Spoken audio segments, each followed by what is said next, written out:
Assalamualaikum warahmatullahi wabarakatuh. Welcome back to my YouTube channel, Arashid Family. Halo Mams, gimana kabarnya hari ini? Gimana aktivitas hari ini dijalani bersama si kecil? Semoga selalu dijalani dengan menyenangkan ya Mams. Di video kali ini aku akan membahas seputar skincare bayi atau anak. Sebelumnya disclaimer dulu ya. Di sini aku bukan seorang dokter anak, bukan pula orang yang ahli dalam bidang perawatan dan pengasuhan anak. Namun di sini aku hanyalah seorang ibu yang sedang belajar tentang berbagai perawatan dan pengasuhan anak. Karena kebetulan juga di sini aku memiliki usaha jualan perlengkapan bayi.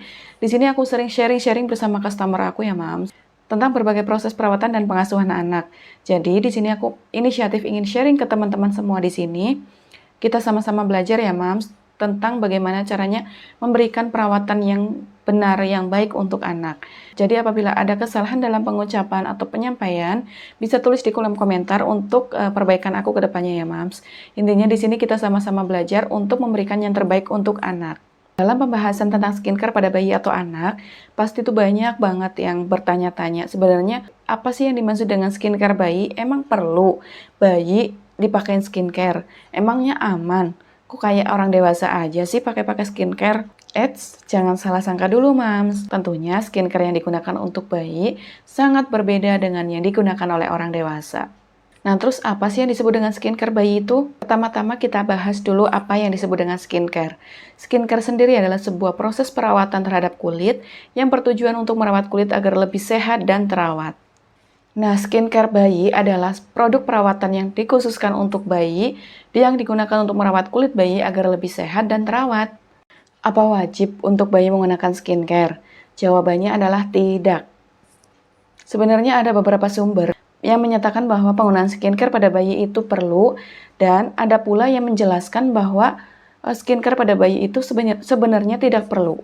Menurut pendapat yang memperbolehkan, skincare pada bayi itu diperlukan untuk menjaga dan merawat kesehatan kulit bayi.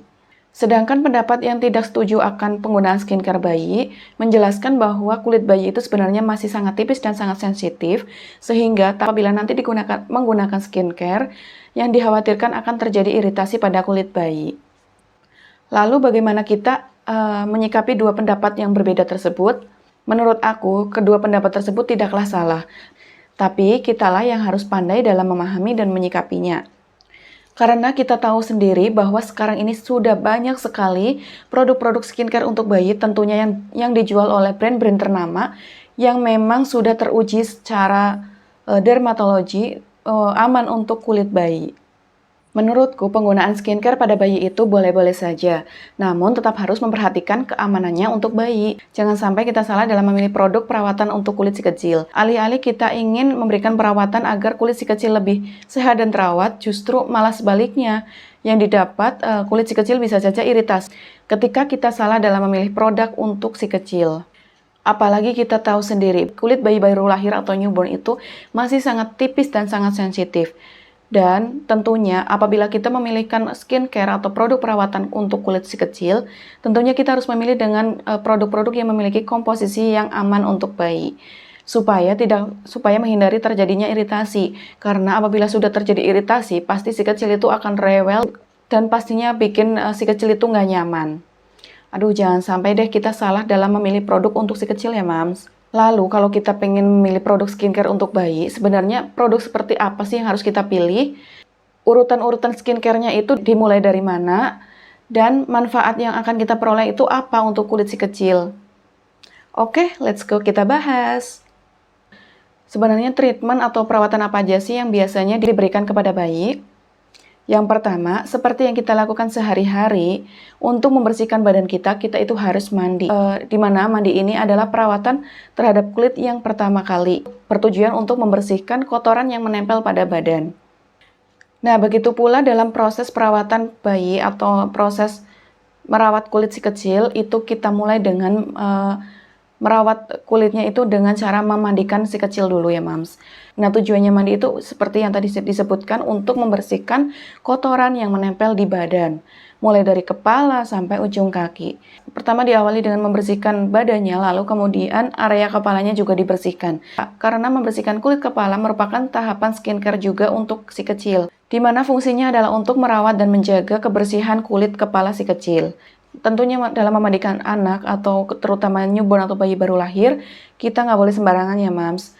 Bisa kita gunakan air hangat untuk memandikan bayi, terutama newborn. Justru apabila menggunakan air hangat itu bisa memperlancar sirkulasi darah loh mams. Tapi ingat, jangan sampai air yang kita gunakan itu terlalu panas ya mams, karena itu akan membahayakan untuk si kecil.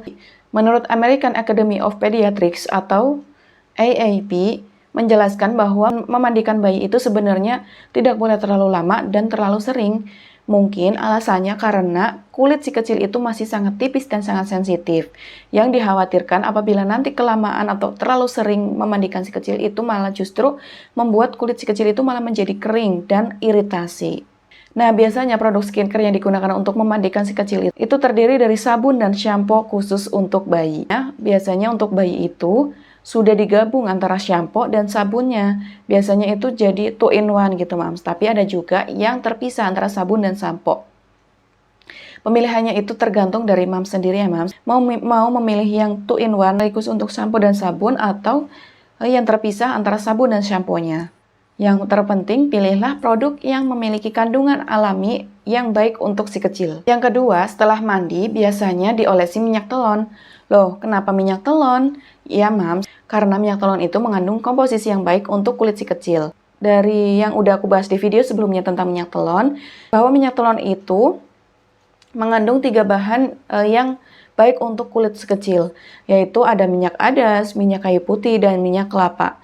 Selain untuk menghangatkan dan mencegah masuk angin pada bayi, minyak telon ini juga mengandung minyak kelapa yang berfungsi untuk melembabkan kulit si kecil. Jadi manfaatnya itu banyak banget ya mam, selain untuk menghangatkan badan bayi, mencegah bayi dari gigitan nyamuk, dan juga untuk mencegah untuk mengatasi gejala masuk angin, ternyata minyak telon ini bagus juga untuk merawat kulit si kecil mams. Yang ketiga adalah Rush Cream.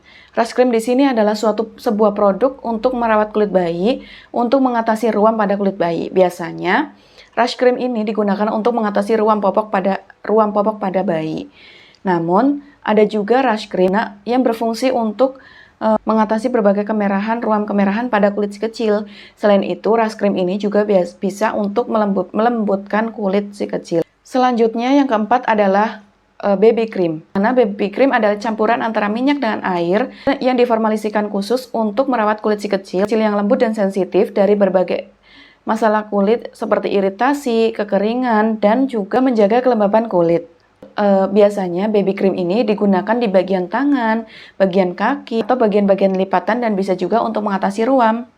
Pembahasan tentang baby cream ini juga sudah pernah aku bahas di video sebelumnya ya mams.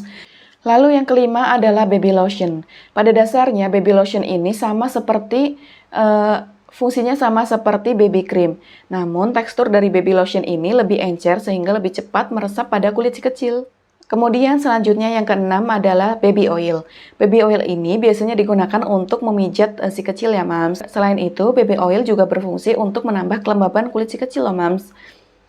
Biasanya baby oil ini digunakan untuk membersihkan daki atau kotoran yang menempel pada kulit bayi. Seperti aku juga biasanya menggunakan baby oil ini untuk membersihkan kotoran atau daki yang menempel pada kulit anakku ya mams. Yang ketujuh adalah yang biasa disebut dengan skin protection lotion. Apa sih yang disebut dengan skin protection lotion?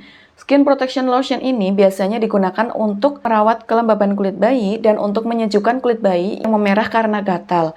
Dan biasanya skin protection lotion ini juga bertujuan untuk melindungi kulit bayi dari gigitan nyamuk. Yang terakhir atau yang nomor 8 adalah bedak. Bedak di sini selain untuk memberikan keharuman pada kulit bayi, bedak juga berfungsi untuk menyerap keringat dan juga untuk menyejukkan kulit si kecil mams. Selain itu, bedak juga bermanfaat untuk menjaga keseimbangan pH pada kulit si kecil agar tetap dalam kondisi yang normal. Namun, penggunaan bedak ini sebenarnya menjadi pro dan kontra untuk saat ini ya mams. Terutama penggunaan bedak pada newborn atau bayi baru lahir itu sangat tidak dianjurkan. Karena apa? Karena yang dikhawatirkan bedak itu partikelnya akan masuk ke dalam saluran pernafasan si kecil. Dan sebaiknya apabila kita memilih menggunakan bedak, jangan dipakaikan di area muka ya mams. Yang dikhawatirkan akan masuk ke bagian lubang hidung, mulut, maupun mata apabila masuk ke area pernafasan si kecil. Dari berbagai produk skincare yang sudah aku sebutkan tadi, tentunya memiliki kandungan yang baik untuk kulit bayi. Nah, namun perlu diperhatikan ketika kita akan memilihkan produk-produk tersebut untuk anak kita, tentunya kita nggak boleh asal-asalan memilihkan produk untuk anak ya, Mams. Nah, mungkin itu aja sharing mengenai produk perawatan untuk kulit bayi. Semoga bisa bermanfaat ya, Mams. Dan jangan lupa tetap dukung channel ini dengan cara klik tombol like, komen, dan subscribe, serta aktifkan loncengnya untuk mendapatkan notifikasi ketika aku mengupload video selanjutnya. Thanks for watching, see you on my next video. Bye-bye. Wassalamualaikum warahmatullahi wabarakatuh.